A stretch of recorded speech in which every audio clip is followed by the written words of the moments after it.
AITA for telling my dad and his wife I won't take responsibility for my disabled stepsister's care in the future. My parents are divorced and I, 17M, mostly live with my mom. 5 years ago, my dad got married to Rebecca. Rebecca and her daughter Yasmin moved in with dad.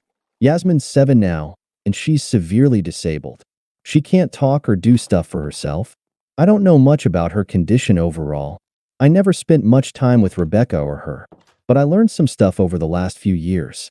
I know Rebecca has a fund set aside for Yasmin's future care, and my dad has been paying into that, and he's invested more into her future than he ever did into mine, which is a sore point for me, but I know she needs it more and all.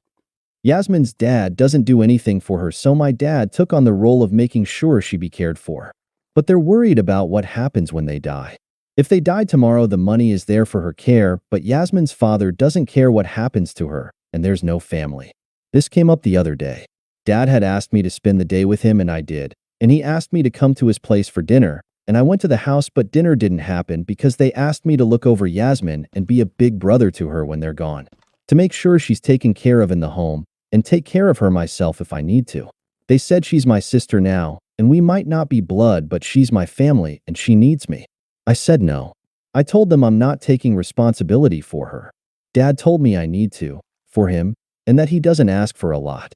I admit I told him he never gives me a lot. He said that's not fair, and I shouldn't punish Yasmin for it. He told me I need to step up and be a bigger man than I'm acting.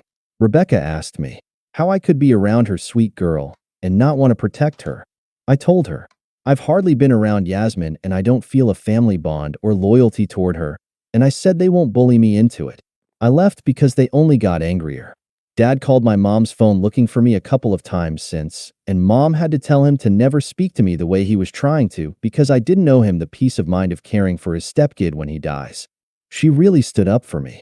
But Dad and Rebecca are saying I'm a heartless monster for saying no. AITA,